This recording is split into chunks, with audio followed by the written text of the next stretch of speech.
ada sebagian tokoh-tokoh kita yang meyakini dan menganggap bahwa apa yang disampaikan oleh Kiai Imad ini hanya menjadi perpecahan umat.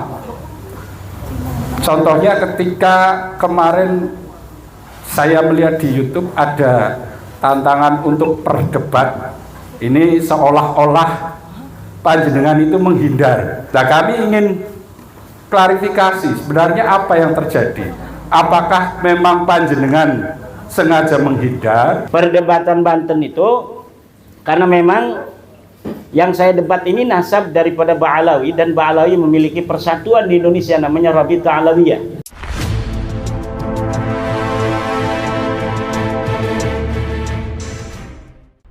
Terima kasih. Assalamualaikum warahmatullahi wabarakatuh. Yang saya hormati Bapak Haji Imaduddin Usman dan Bapak TP Nur Fadil, serta para sepuh bini sepuh, para tokoh dan seluruhnya saja yang hadir pada kesempatan siang hari ini. Apa yang disampaikan oleh Kiai Imad tadi membuka cakrawala kita, walaupun mungkin wacana ini sudah muncul cukup lama, tetapi pada kesempatan akhir-akhir ini mulai kemudian diviralkan bahasanya atau dimunculkan kembali, dan melalui tesis yang disampaikan oleh Kiai Imad ini tambah memperkuat argumentasi terkait dengan keturunan Ba'alawi.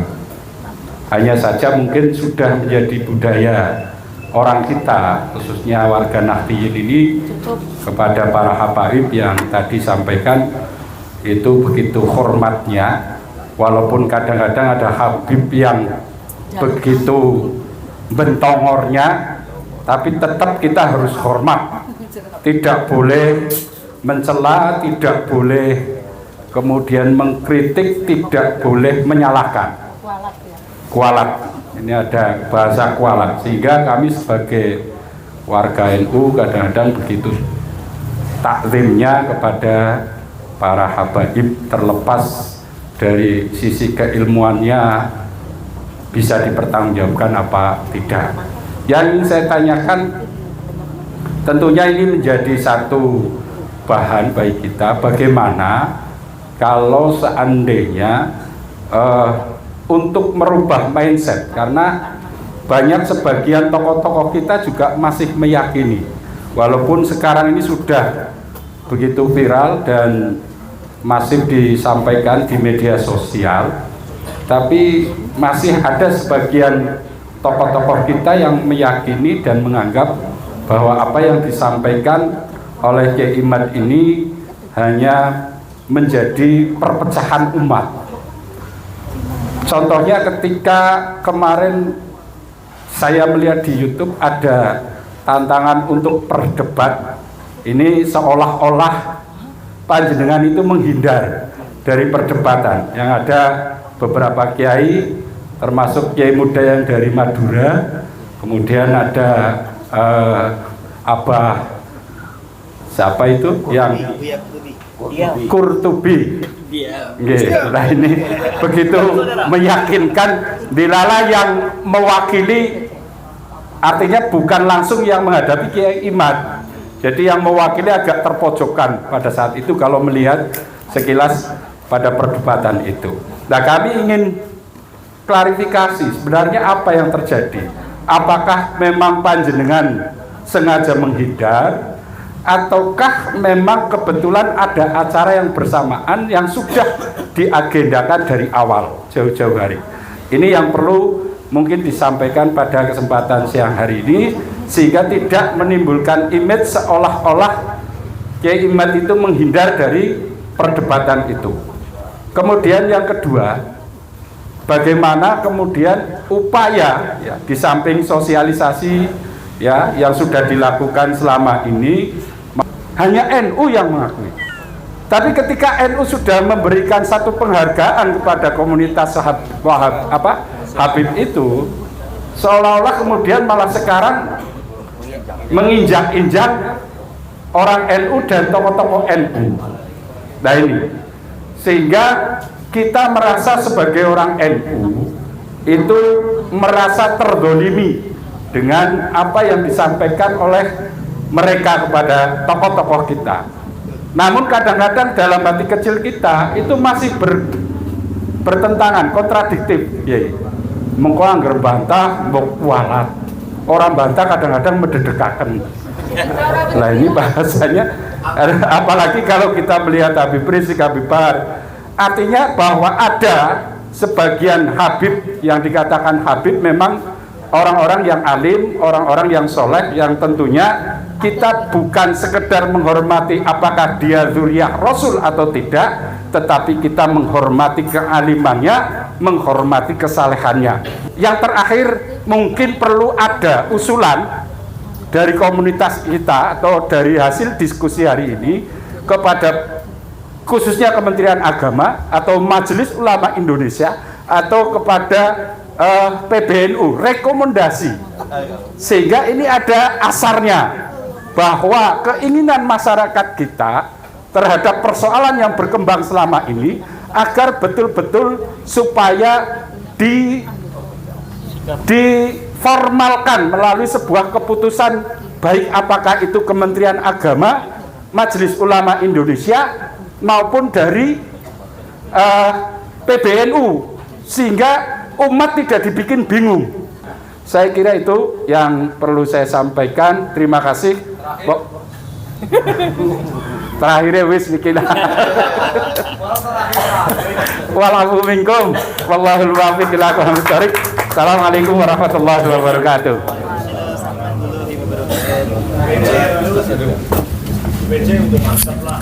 Terima kasih Kak Taufik. Lumayan sih kendel. Gue ingin sketching ramai ngomong sih kendel. Perdebatan Banten itu karena memang yang saya debat ini nasab daripada Ba'alawi, dan Ba'alawi memiliki persatuan di Indonesia namanya Rabita Alawiyah. Kita ingin tahu bagaimana Rabita Alawiyah mempertahankan dari nasab mereka yang sudah diakui berpuluh-puluh tahun, bahkan ratusan tahun. Tapi Rabita Alawiyah sendiri tidak datang.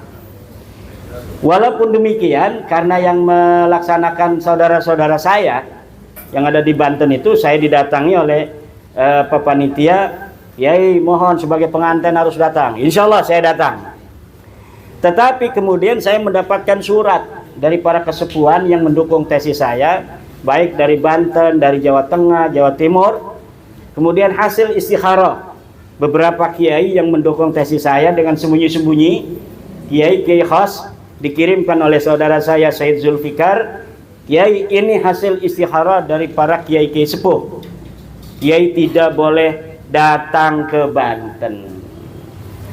Nah, ketika itu pula langsung Kiai siapa di Cirebon, Kiai Abbas Buntet mengadakan acara dadakan.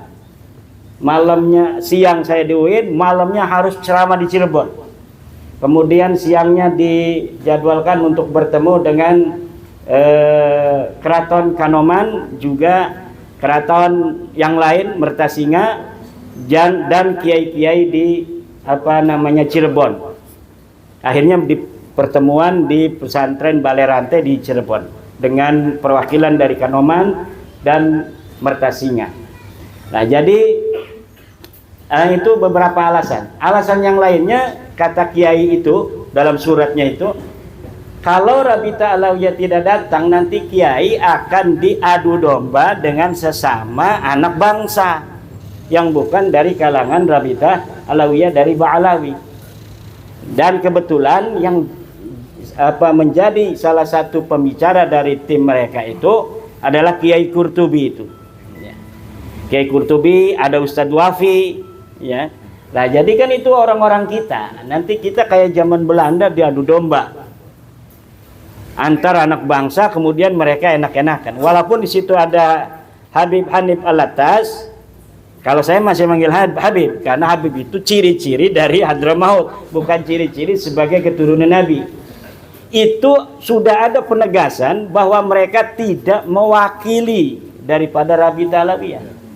Kalau tidak mewakili Rabita Alawiyah, apapun keputusan kesimpulan dari diskusi ilmiah itu tidak akan ada konsekuensi apapun terhadap Rabita Alawiyah.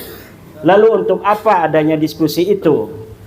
Kalaupun misalnya tidak langsung kesimpulan, kalau dengan Rabita Alawiyah dengan santai, ini manuskrip saya pakai PowerPoint, kemudian coba diteliti bareng-bareng kan enak. Maka saya pernah ngomong 3 hari 3 malam. Kenapa 3 hari 3 malam? Karena kitabnya banyak dan setiap klaim dari saya harus diperiksa dan diverifikasi sumbernya oleh mereka. Kemudian setiap bantahan mereka dari kitab apa nanti saya verifikasi. Nggak bisa langsung tiktok langsung selesai, nggak bisa. Satu sumber mereka, misalnya mereka ini membantah dari tesis saya, ini ada kitab manuskrip yang belum dicetak, 1 lembar kami dapatkan, ini fotonya, kita teliti mana lembaran awalnya, mana lembaran akhirnya, mana titik mangsanya, siapa selama ini yang memegang, dari nushah tahun berapa dia itu menyalin, kemudian ada nggak data pembanding manuskrip ini dengan sumber lainnya, disebutkan tidak oleh manuskrip yang lainnya. Kalau tidak, itu bisa jadi manuskrip palsu. Manuskrip palsu itu bisa dibikin zaman sekarang itu. Kertasnya kertas tua misalnya, kita butuh kertas 100 tahun yang lalu, itu masih ada di toko-toko loa. Kertas 100 tahun lalu kita bisa ada di toko loa. Kemudian kita tulis dengan gaya-gaya tahun tua dan lain sebagainya. Dan ini pernah terjadi. Saya telusuri algoritma dari beberapa kitab yang ditahqiq oleh kalangan mereka, terjadi interpolasi, penyisipan kalimat yang tidak ada dalam manuskrip, kemudian dalam versi cetak kalimat itu ada, dan kalimat itu berhubungan dengan sejarah mereka. Bagaimana kita untuk bisa mempercayainya kalau misalnya kita hanya debatan begini, diskusi dalam waktu yang singkat untuk menarik kesimpulan yang seilmiah mungkin? Maka kita memerlukan waktu. Setiap ada bantahan, maka kita harus periksa dari mana itu mereka mendapatkan manuskrip. Kemudian kita telisik manuskripnya ini tahun berapa terakhir ditulis.